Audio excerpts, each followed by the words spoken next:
नंदुरबारच्या तळोदा तालुक्यातील मोदलपाडा ते शेलवाई या महत्त्वाच्या मार्गावरील नदीच्या पुलावर मोठे भगदाड पडल्याने वाहन चालकांसमोर गंभीर समस्या निर्माण झाली आहे। पुलाची अवस्था अत्यंत धोकादायक झाली असून कोणत्याही क्षणी मोठी दुर्घटना घडण्याची शक्यता नाकारता येत नाही।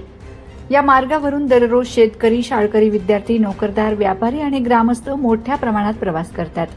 विशेषतः रात्रीच्या वेळी किंवा मुसळधार पावसात पुलावरील भगदाड नजरेस न आल्यास गंभीर अपघात होण्याची भीती व्यक्त केली जात आहे। यंदाच्या पहिल्याच पावसात पुलाची दुरावस्था समोर आल्याने सार्वजनिक बांधकाम विभागाच्या कामाच्या गुणवत्तेवरही प्रश्नचिन्ह उपस्थित केले जात आहे। संबंधित विभागाने तातडीने पुलाची पाहणी करून दुरुस्तीचे काम हाती घ्यावे, अन्यथा एखादी मोठी जीवितहानी होण्याची शक्यता असल्याचे स्थानिकांचे म्हणणे आहे। या ठिकाणी मोदलपाडा शेलवाई जो रस्ता आहे, खास करून तळोदा तालुक्यातला हा मोठा रस्ता आहे जो शेलवाईवरून पुढे इच्छा गावांपर्यंत जातो, म्हणजे फॉरेस्ट रोडला तो भेटतो।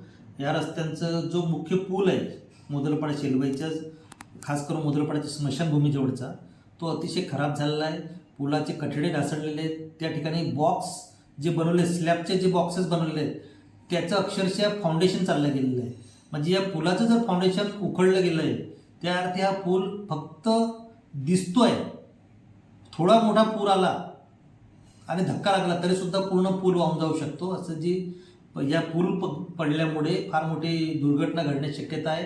आणि म्हणून मला शासनाला सांगायचं आहे की हा जर या जिल्हा परिषद बांधकाम याच्या नावाने मेंटेनन्सला असला तरी पूर्वी तो पंतप्रधान सडक योजनेतून झालेला पूल होता, तर सरकारने याची खास करून बांधकाम विभाग जे असेल, जिल्हा परिषद असेल किंवा कलेक्टर ऑफिस, याची लवकरात लवकर चौकशी करायला पाहिजे।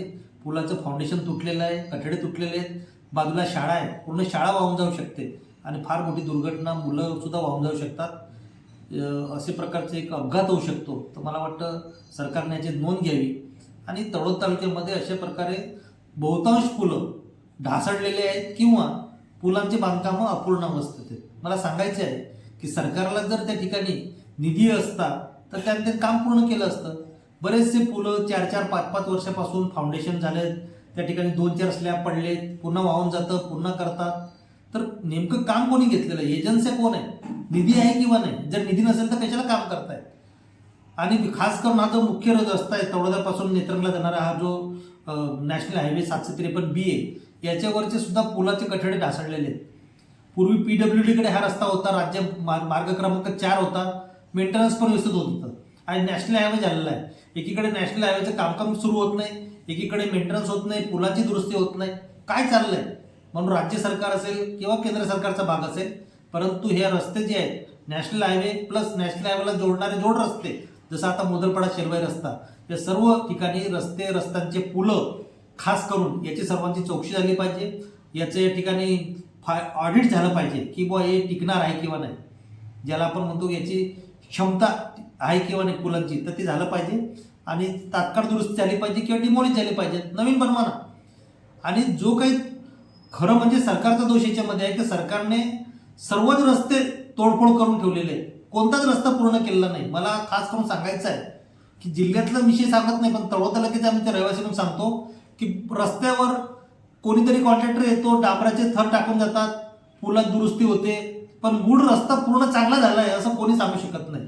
ही अतिशय शोकांतिक आहे, याची चौकशी झाली पाहिजे, जबाबदारी निश्चित झाली पाहिजे आणि ते काम पूर्ण झालं पाहिजे असं माझं मत आहे।